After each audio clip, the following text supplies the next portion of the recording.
In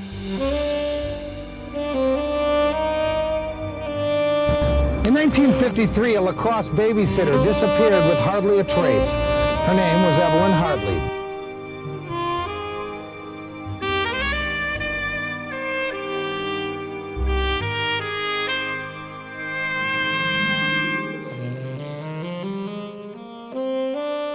So it's me, your favorite inconsistent YouTuber.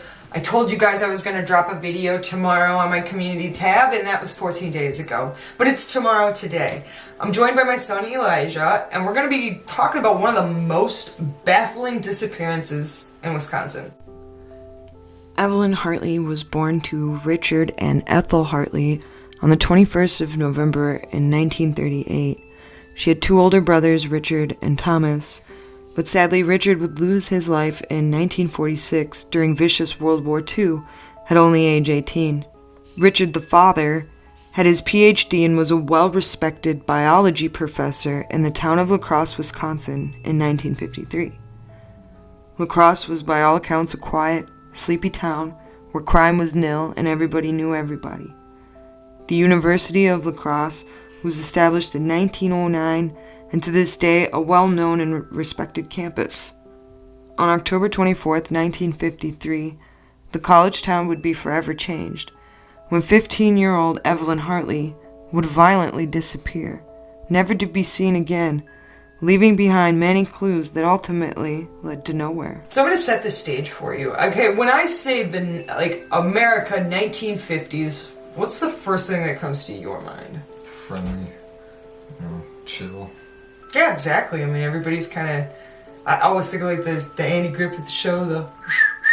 I mean, I really had this idea too growing up that the 1950s was this perfect place in time. You know, like everybody, like, you slept with your doors unlocked, your windows wide open, and there was no fear that somebody would do something unscrupulous to anybody else. You see this image of everybody, like I said, well, hi, neighbor, and just, mowing your front lawn, everything's so perfect, everybody in their nice outfits, Jimmy's coming to pick up Susie May for the dance at 7 sharp, he's gonna take her to the movies, and maybe he'll put his hand in her pocket. What did they do in 1950? What did they, they're gonna go to Lover's Lane, and maybe they'll interlock fingers like this. Like Muscle Man and Starla. When they get those pins. Had to have been a fun time. I always think of the preps versus the greasers. When I think of that. And I try not to, but I think about that. And then I think of groups going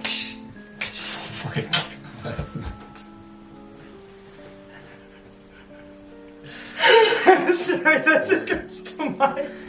So if you had asked me the question and what cost right away, I'm going their name off the teams, and as they're all coming out, they're all just yes. walking out to the field. Snapping fingers. I have to compose myself after that.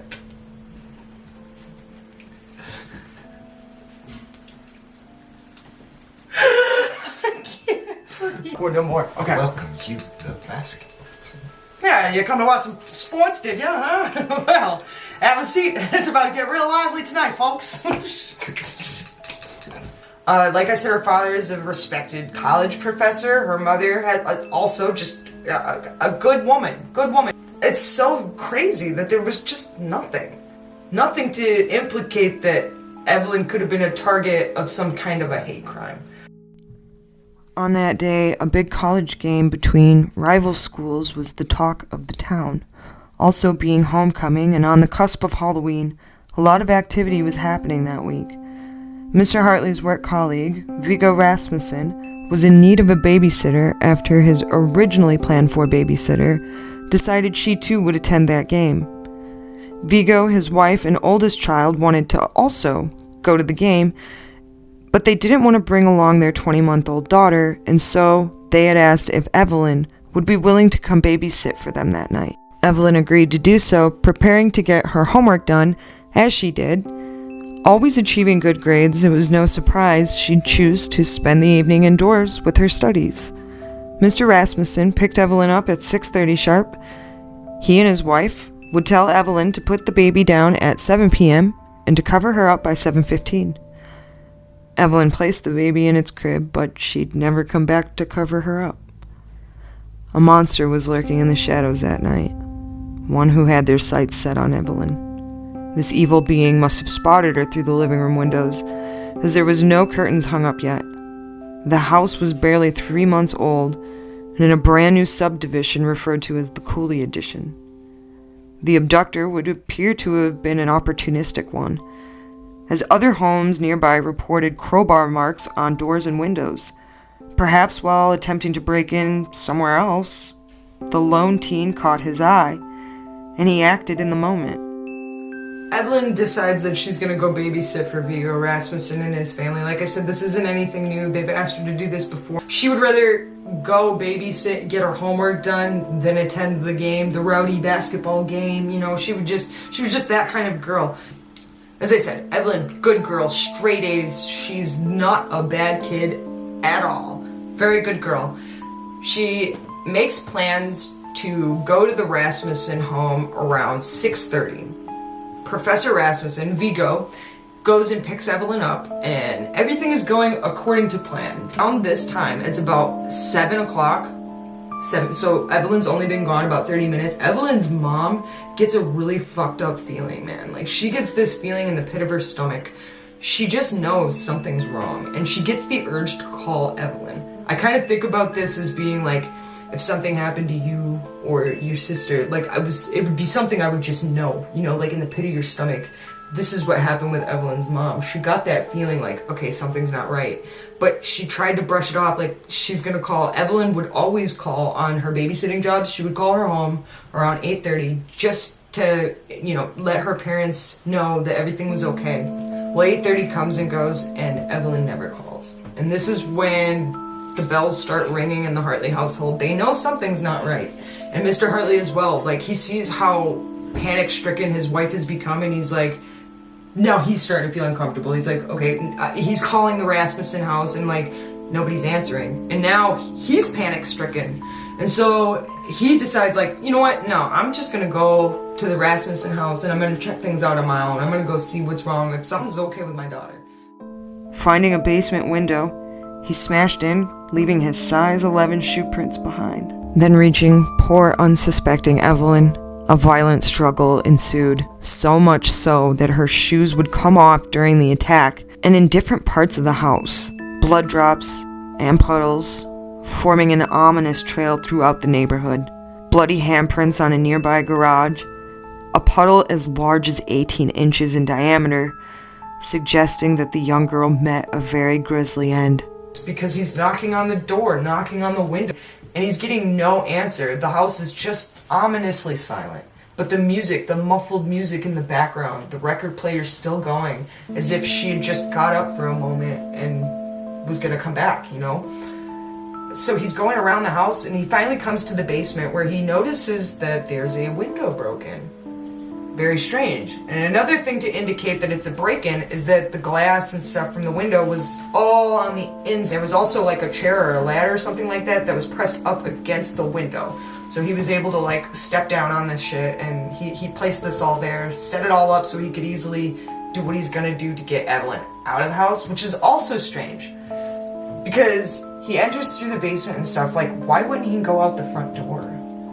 You know, why would he struggle with Evelyn all the way down to the basement? Her dad goes upstairs, but before he goes up there, he also notices one of Evelyn's shoes is in the basement. And now he's really getting scared. He's yelling for Evelyn, you know, and it's just silent. You know, there's no response back.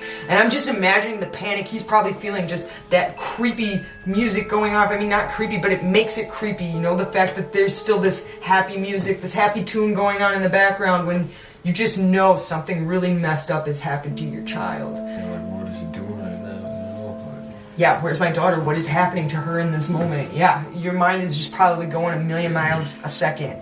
So he gets upstairs, And he also sees there's another one of Evelyn's shoes, and this time he's starting to see blood. He's starting to realize that there were puddles of blood strewn through the house. So he gets to the baby's room, and he's just like so worried because he's like, God, please tell me that the little girl's okay, you know? When he gets in there, baby is sound asleep.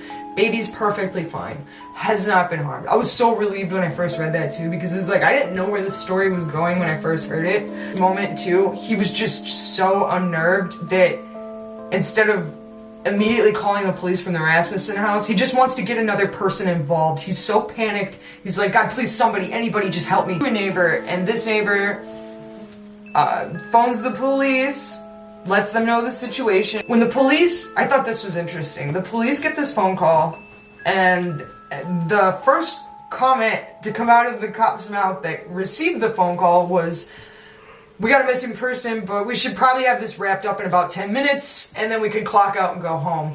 That tells me that they were totally unprepared for a serious case like this. So the police arrive, and this is when they start to notice that it's a lot more serious. There's blood, there's shoes strewn about, like parents are panicked, neighbors are confused. Everybody's trying to give the police tips, information. One neighbor, him and his wife, claimed that they hear a scream at around 7 o'clock, and it sounded like a help me or get off me kind of scream. They thought like a kid was being punished by their parents, so they didn't really think anything of it until they heard that the Evelyn Hartley girl had gone missing. Remember how I told you cops were kind of just panic-stricken at this point, and they're like pulling everybody over, right? Well, they see a car, and they actually get the wrong license plate, okay? And so they arrest the wrong guy, and they have him spend the whole night in jail, and he's like, dude, what the hell? Like, it wasn't me.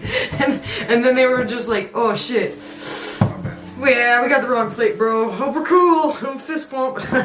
Like, time goes on, dude. They're coming up on a year, and they're still not on to nothing, and they actually bring in, like I said, private investigators and stuff. They're just trying to get any information.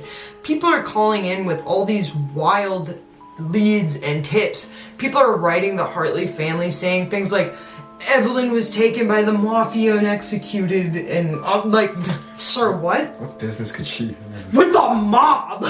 Yeah, the mob wants to Recruit Evelyn Hartley, a clean-cut, good American girl from 1953. This one neighbor says that they seen a girl and a guy where the girl looked like she was stumbling, and he thought she was maybe drunk. I mean, it would make sense. It's the homecoming game. Like I said, football. Football's the thing. Or no, basketball. It was football. It was basketball. It was basketball. Whatever. It was something. It was a sport. It was a big sporting event. That's weird, because Evelyn's shoes were also found at the house, but... Oh! They were the guy's shoes! Oh, shit. He was rocking them Converse like you, bro! Like, almost look the same. You'll see. Hold on. Wait, no, what? The jacket and the shoes were stained with blood, the same type as Evelyn's. But more importantly, the shoes matched the footprints found both inside and outside of the Rasmussen home. That's crazy, dude. I thought that they had found Evelyn's shoes, like another pair at first. Oh my god. So he ditches the evidence. He ditches his shoes and his jacket, whatever, but the shoes end up matching the footprints, and the blood that was on this jacket, this denim jacket, and the shoes matches. It's the same blood type as Evelyn's. I mean, they can't specifically pinpoint DNA at this point, but they can give you a generalization, like, are you AB positive? Are you O negative? Are you O positive? You know, or whatever. They were able to discern that much, and it was the same blood type as Evelyn. I see. So, do they never catch this guy? No, he's never been caught. I was gonna wait until the end to let you know, but yes, he's never, like, this is an unsolved murder mystery, and they don't even know if it was a murder. It's obviously a murder. She has never shown up again, and there was no reason for her not to. She had a loving family, a caring family, she had friends, she wasn't a bad kid, she had a lot of things going for her. So what would make her want to leave? There wouldn't be anything. No leads would take investigators anywhere specific. The entire first night of the search was a complete mess. Many citizens came out and contaminated the Rasmussen house, making the odds of locating the responsible party that much more difficult. After a month went by, the public became restless. Feeling desperate for answers, they became very critical of law enforcement. A PI was hired, and a pair of shoes and denim jacket that investigators believe belonged to the suspect were found 25 miles south of La Crosse. Again, it led nowhere, and eventually leads would become fewer and further in between. As the search continued for many years, it again just kept leading to nowhere. More frustration and anger and questions were arising with no answers to give. And by 1986, Richard Hartley would pass away, and in 2002 so did Ethel, never learning the fate of their beloved youngest child.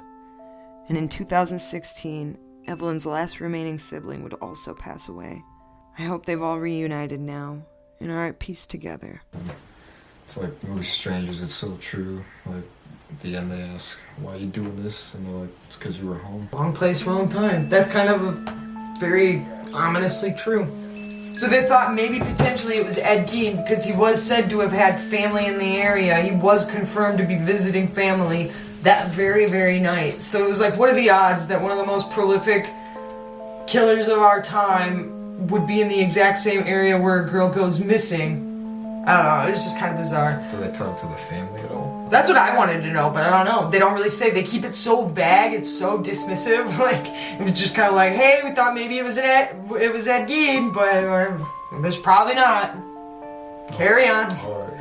So yeah, that was really the only named suspect. Like I said, everybody else that they brought in, they effed up. Like the guy with the car, they got the wrong plate number. They arrested a guy. He spends like a whole night in jail before they realize their error. It's just this continual like snowball effect of everything that could go wrong was going to go wrong to prevent them from finding anything. So they got the car that was seen that night? Yeah, but they got the plate number wrong. Oh, so like, yeah, the dude, he could have gone like anywhere. He could have gone so far in just like one day. Yeah. Pedal to the metal. I mean, he clearly ditched the coat and the shoes. Her family would eventually just leave La Crosse, Wisconsin. They spent many years in the same place, just hoping that maybe something would come up, but unfortunately nothing ever did. But that wraps it up. That was the disappearance of poor Evelyn Hartley. She was never found. She was never properly laid to rest. They couldn't even bring to justice the sick SOB that did it. They just don't know. And so this entire community had to now live in fear too after this. The aftermath of it was like people were nailing their basement windows shut. They were scared. They didn't want to take no risks. They were installing iron bars in the basements. One cop's kid, he was like his 12-year-old son went in the basement, did just that, started nailing the windows shut, putting plywood up over it, because he didn't want the risk of his family getting assaulted. Wasn't that happy little town? Exactly. They lost their innocence then. I'm stuck. Whoa. Yeah. Great, that's a rat. Right. Get it. Jesus. Get it. Go. Ready? Go. I'll put the clip of me shoving you off so they know what's going on. Thank you guys so much for joining us. We'll catch you later. Bye.